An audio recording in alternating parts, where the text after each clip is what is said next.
I'm just kidding. It's not helium.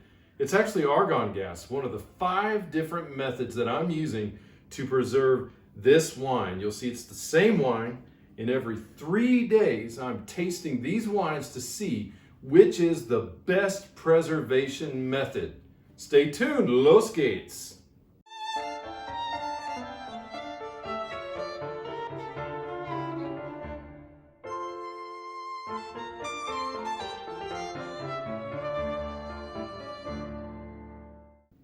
Hey guys, Barron the wine missionary here. It's been 3 days. Well, what does that mean? What that means is that I popped all of these corks 3 days ago, and I poured a glass to make sure that all of these bottles tasted exactly the same. As you see, it's the same brand, same wine, same vintage. I wanted to make sure that they tasted all exactly the same. And then every 3 days, I'm coming back to taste the wines to see how they've changed. Now I'm using 5 different preservation methods, all right? And I'll go through each one of those as I taste each one. But suffice it to say, these last 2 over here, they really haven't had a preservation method so much as they've just had a cork stuffed in them. One was in the fridge, one was just set on the counter. What I'm trying to prove is, or what I'm hoping to prove, is that at least the 3 that we are using a preservation method with will continue to stay good and drinkable for, I'm not really sure how long. It could be 6 days, 9 days, 12 days, 15 days. It could be 3 months for all I know. But this is what I'm committed to do, just for you guys.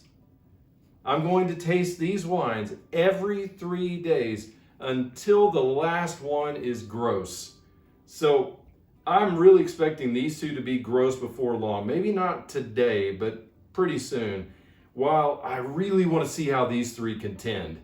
All right, let's get started. So the first one, this is called Repour.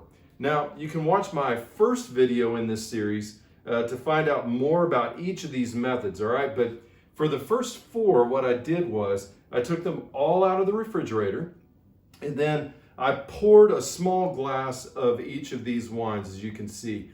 The reason I did that is because I wanted them to come up to room temperature. This way, I'm tasting these 4 wines at about the same temperature as this one that's been stored at room temperature, all right? So, with that, let's get started. The first one, this is Repour.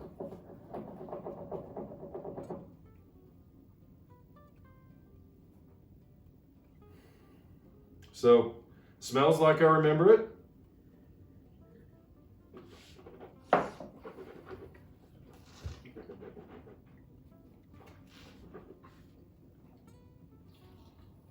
Yeah, it's cool. Okay, that tastes exactly like I remember it. So, let's go to the second one.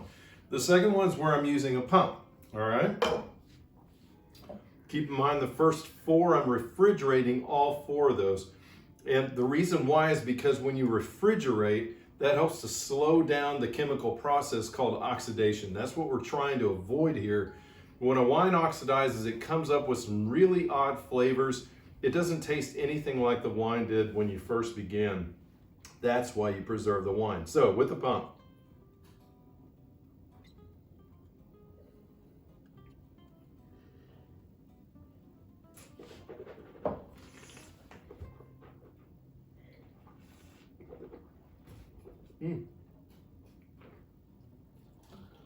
Well,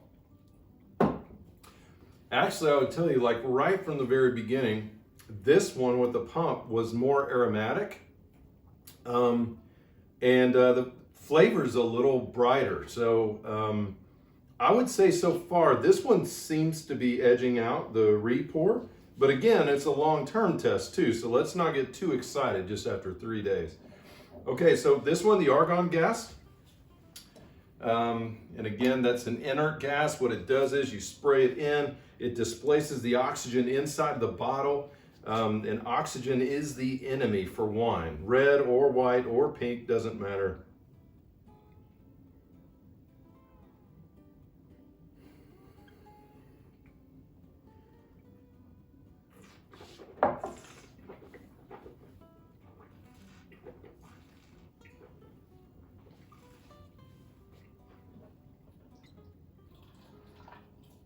Yeah. So for the most part, I would say for the first three so far, I'm really tasting the same wine. Smelling the same wine, tasting the same wine, really very little difference. Yeah, the argon gas needs to be well preserved. Okay, so the next one is, you'll see I'm using a really handy contraption here. It's the cactus stopper, people.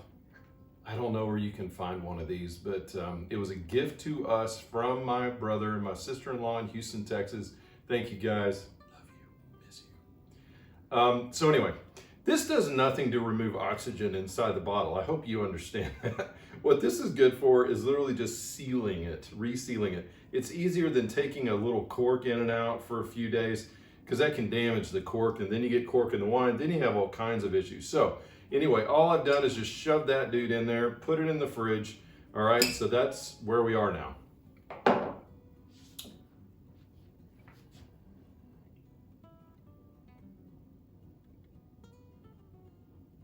Yeah, so right off the bat, the nose is it's a little dull, so not as much of those kind of blackberry, red cherry, kind of little spicy nuance that I get from the first three. It's a little more dull, but it doesn't smell bad.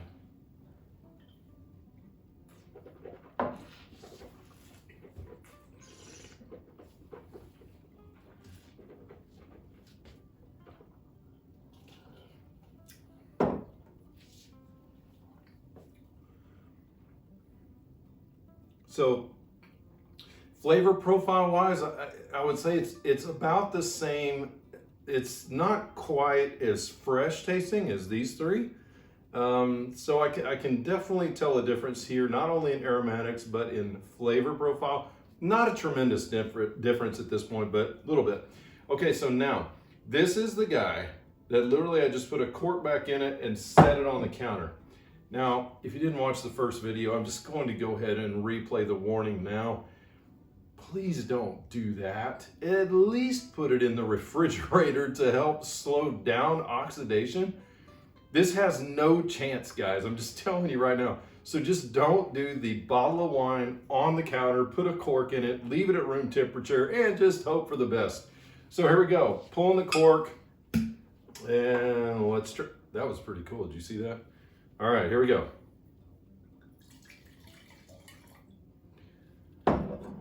All right, here we go. Oh my goodness, okay. So, right from the, I'm telling you, as soon as my nose went into that glass, all I could think of was, it's like stewed cherries, but it's old stewed cherries.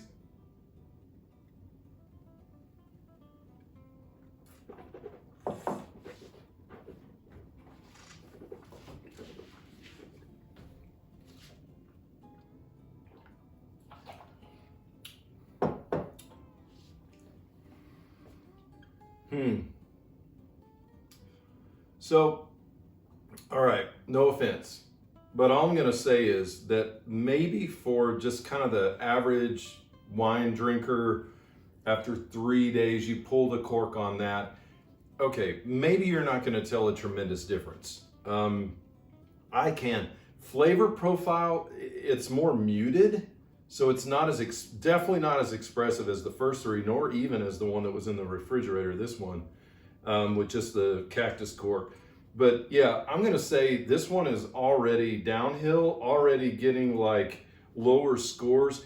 These three, pretty even for the most part. I will say very impressed with the pump, which I've said before is my favorite. It's not because they're paying me a whole lot of money to say it. It's just a method I've been using for a long time. Once you buy a pump and the little pump inserts that we'll put below for you again, so you can find that on Amazon or whatnot, I'm telling you, it's the cheapest and best method. But we're going to come back in 3 days once again, and we're going to try this all over again. And yes, I will be tasting that one again, even though I really don't want to. But I'm really interested to see what this battle turns out looking like between these three guys. So hey, if you have any comments, please leave them below. I'd be really interested, or any questions too, I'd be really interested to hear from you. Like, hey, Barron, have you thought about this, or what about this? Maybe there's something I haven't mentioned along the way that would be a good detail for you. So please let me know. Also, I do want to mention that I have also given a video review for this wine as well. So just a fresh bottle, pulling the cork, tasting it, so that you know this is one of my kind of favorite wines as far as from a value standpoint. It costs €4. That's the reason why I bought these bottles, because it's so inexpensive. And last vintage, it was one of my favorite values of the year. This year, no difference at all. Really like this wine a lot. So, hey, hang in there. We'll be back in 3 days to try all 5 of these methods again to see which one is sticking it out the best. And I hope this is helpful to you. All right, guys. So just to kind of repeat from the first video, and I'll do this in each subsequent video, I'll show you real quick how to apply these different methods for wine preservation. So with the repour, all you do, since the little cap has already been taken off, the little seal, all you do is you just put it back in the bottle. And according to repour, there's enough of that gel material inside of this cork to continue to remove the oxygen within this bottle until you finish the bottle. So I'm really interested to see how that works out. The next one is the pump. So you just put the little rubber dude back in there and you pump it up until you can't pump anymore. See that? Oh. There we go. That one's done. Argon gas, remember, you don't want to dunk the straw into the wine, but you want to place it as far as you can without touching the wine. And we're going to depress this for about 1 second to 1.5 seconds. It's very precise. I doubt I'm going to do it that perfectly. So since I've had a couple of glasses, see, I'm not even touching the top of the wine. So here we go. 1, 1.5. Good. And you put the cork in as quickly as you can, just like that. And the most complicated method here, without question, is to put the cactus stopper back in. It really kind of feels like a cactus on your fingers. It's really not that polite. All right, and then the cork. This is the one that just goes right back on the counter where it was.